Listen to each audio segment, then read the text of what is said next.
on a battu belé. Donc on coûte même peu que quand à la fin de l'année où bazo futa batuti. Quand à la fin de l'année où patron a commis méchant, patron a commis indifférent, encore kozanga kofuta bato ango ibandaka na gouvernement yango moko. Si au gouvernement yemoko kuto afutite, ako s'en prendre na ba patron ya privé ndengeni. Même la Bible nous dit, c'est lorsque votre obéissance est totale que vous serez à mesure de punir toute désobéissance. Yo moko kuto futite, oko punir bato ba futite ndenge nini. Nde yo kokuta, mutu akindaka musala, mais azongi mbongo izati. Mutu abe babengie na chantier, babengie na mécanique, babengie na peinture, babengie na musala moko boye mena suka nango ba futiete. Bien aimé, yoko kanisa mususu patron ngonde aza mutema mabe. Non, non, bien aimé. Okokuta kaka ezake, monde à ténèbres lingue faire souffrir yo. Basi ba signer décret à souffrance et décret à souffrance wana et que s'appliquer pas ya muto il faut afuta yo et que s'appliquer pas ya muto yo azana mbongo na yo et que s'appliquer pas ya muto yo azana clé ya joie na yo pour que muto wana akokisa likambo yo zozela te. Toko annuler décret wana. Biso na fin de l'année toko souffrir te. Oh, biso na fin de l'année toko souffrir te. Oh, na yo ki bien te toko souffrir te. Toko souffrir na biso te. Alléluia. Décret wana toko annuler. Décret mususo eza signé période oyo. Eza décret ya kokomisa batu malade. Oyebi que soko tali modèle batu bazo souffrir na ba malade. Ngana utai kokene na hôpital na biso dernièrement. Tala hôpital etondi. Bamunga nga bango moko balobi ono on dirait que c'est épidémie. Mon explication physique, explication naturelle. On dirait que c'est épidémie batu ba obela trop. Et vous serez d'accord avec moi que dans le sillage Nabiso, il y a toujours des gens qui sont malades. Il y a toujours des gens qui souffrent de quelque chose. Décret. Il y a qu'à faire souffrir na malade. Et ils ont signé. Le monde des ténèbres veut diminuer vos capacités. Ils veulent vous mettre dans une condition telle que, malgré aux vivants, mais aux allés sengotés. Aux la bienté. Vous serez d'accord avec moi que atabala melio biloko a bonne année à bien, mais si vous êtes maladie, au moyen où il y a biloko na esengo izati. Oyo komona bana misuba ziba balobi non lelo eza mukolo a feti, tokende fikine, tokende kermesse, tokende soki na supermarché. Tellement que yozo bela. Biloko nyonso no mona ngoka pamba. Biloko nyonso lezo sungote. Biloko nyonso lezo sepelisa ote. Pona nini nzoto eza mabe. Tango nzoto eza mabe, ata oza na mbongo na poche. Mwayo sala nango eloko malonga ezate. Okoki ozala pe na mbongo ngo me mwayo kende kosomba te elamba ezate parce que nzoto eza bien te. Bien aimé, décret wana ya malade. Il faut to annuler yango. Amen. Alléluia. Biso toza mibobe na bangote. Biso toza ba passoire na bangote. Biso toza ba instrument na bangote. Ba sengeli ko sejuaka na biso te ndenge balingi. Soki yo lobi amen te ngana lobeli amen. Il faut pas se jouer na yo. Yo za passoire na bangote. Yo za jouer na bangote. Yo za instrument na bangote. Ba sengeli ko sala ba aventure na vie na yo te. Amen. Décret à souka. On a kolobela lelo parce que na lobaki ka tolobela 3 minutes, 30 minutes. Décret à souka yo eza signé. Eza décret contre nyonso eza musala nzambe. Alléluia. Donc les diables en cette fin de l'année alingite batuba ba s'emballer nakati ya biloko ya nzambe. Yango kokuta ba église pelé lelo bien aimé bazolela. Biso kata que o bato ebele bazoya te que vraiment croissance ekiti eza biso moko kati ba église ebele okuta bato misusu monde ya ténèbre occupé bango terriblement. Moi musala moko boyo sala ka peut-être bafutaka pe mbongo malonga te mais tala ndenge bakangi ozata na moyen okende église te ba misu bakomi kosalisa bango te dimanche pour que kaka akende kosambela te. Ba misusu bien aimé okokuta ba osalisa bango musala esilaka na 16h à partir de 16h pas toi récupérer lisusu akotisi na ba course atindi biloko tia koya kotika ye 22h. Wana nyonso pona nini a prier te akende pe kilte te. Alléluia. Décret wana ya kotelemela biloko ya Nzambe tokoanile yango tokotelemela yango biso tosengeli ko marcher na Nzambe na biso. Bien aimé biloko nyonso bazopesa biso pour le moment eza nango biloko ya pamba namu tokomi place Nzambe ozelela biso te. Ata lelo bafuta yo $500. Tozwaka exemple ya $500 ata bafuta $500 soki ndako deja yango moko eliaka $250.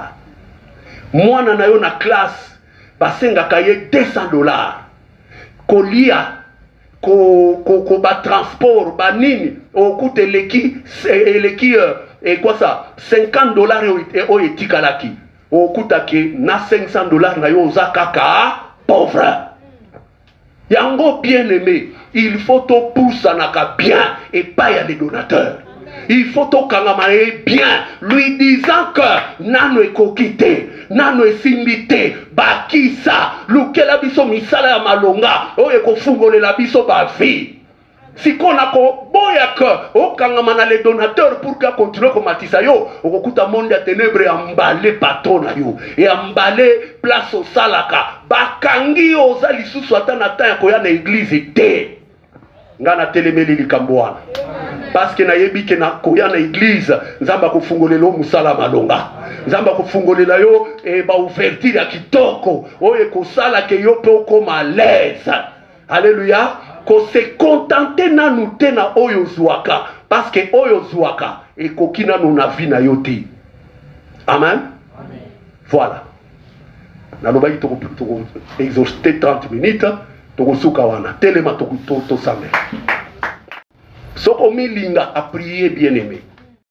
C'est une bonne chose qu'on a révélé mais c'est une meilleure chose qu'on traiter révélation.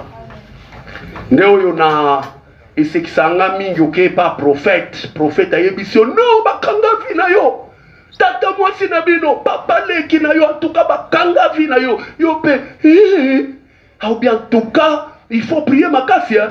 Bon on a prié déjà pour na yo Nzambe tout ça kangola ye au nom de Jésus amen. Ici à tout moli connaissance na kati na yo mais à traiter les vrais problèmes té sikoyo komi penza en danger. Oyebi pona ni bato ebele balinga okene kosala test ya sida te. Mieux vaut que toi zala na ignorance. Ayebi ami ebi na ye ke na yebi te peut-être na zala kananga na ngote ako vivre mulai. Mais soka si ayebi ka azala kanango akokufa na una makanisi. Avant maladie ebomaye makanisi na nonde ko bomaye. Sikoyo ba prophète belé okomona condition likamu obali kotamuna nango noko wana ngai yoyo o nino okufa avant na makanisi avant que tout problème ebomayo. Alléluia. Bien-aimé biso Nzambe a révélé biso makambo yo to traiter ango fortement. Amen. Soit attitude à prière. Kende koyebi Nzambe. Décret nyonso yo signamé na fin de l'année oyo contre nga. Lelo. Oyo nyonso yo ba décida ki kuna. Lelo. Ata basi batie bango nyonso signature. Ata bango nyonso baza décidé à cet effet. Nga na telemi. Na yebi que Jésus, tu as effacé les actes dont les ordonnances nous condamnent. Décret nanga wana pe ezana kati ya ba acte wana. Allez effacer yango, allez annuler yango, allez détruire yango, allez rendre yango sans effet, allez bomber na kombo na Yesu. Hello. Au nom de Jésus-Christ. Yango. Ozobeta maboko.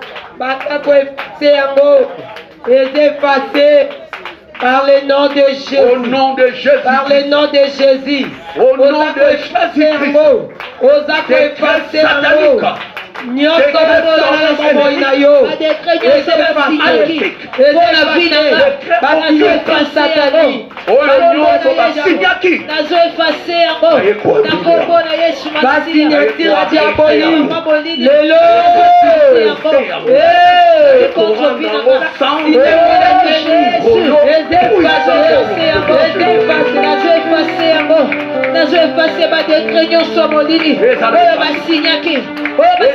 Contre vie nanga, nakokwa na lelo, nazo effacer yango, nakokwa na lelo, nazo effacer yango, nazo regrette yango, nakombo na Yesu, nakombo na Yesu, au nom de Jésus, nakombo na Yesu, quelle que soit la puissance de ces décrets, nakombo na Yesu, quelle que soit la puissance de ces décrets, au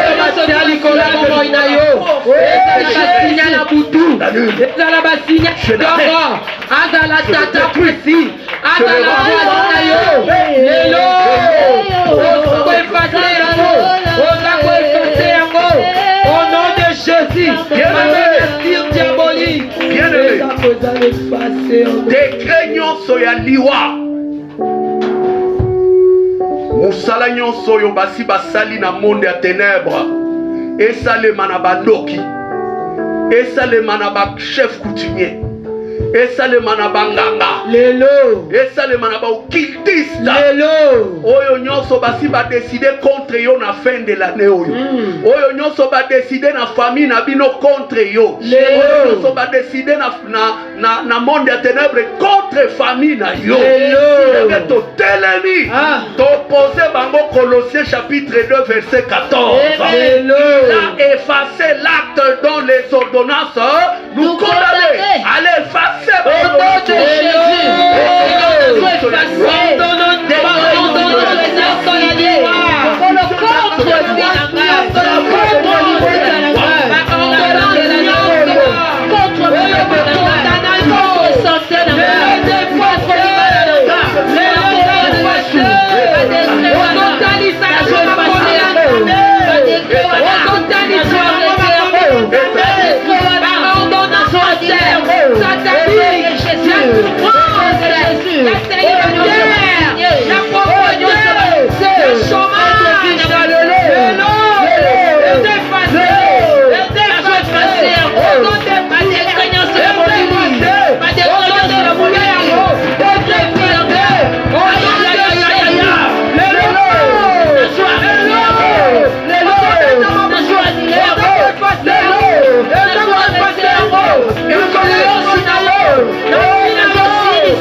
ozokota par la foi.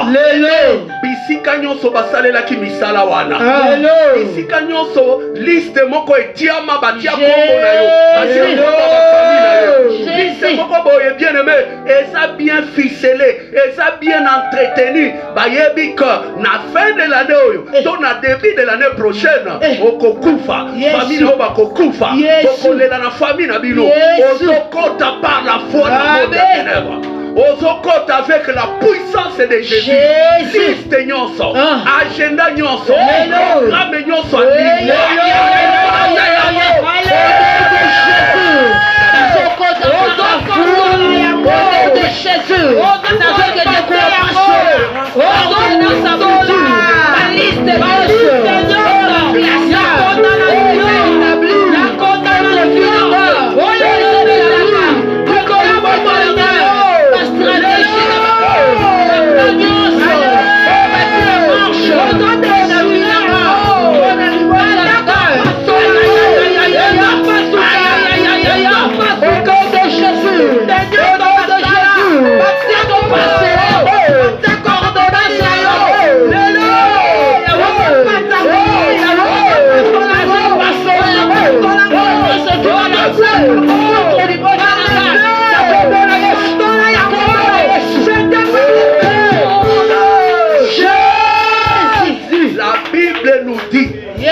Tout celui qui nous trouble, quel qu'il soit, foi recevra sa peine. Amen. Aux autres qui ne récupérer l'esprit de Oh, Dieu. Yesu. Aux autres qui ne récupérer souffrance au bas. Jésus. Aux autres qui ne kozongise na bango. Amen. Oyo nyonso aza impliqué na programme. Oyo nyonso aza na kati ya programme wana. Alebwakela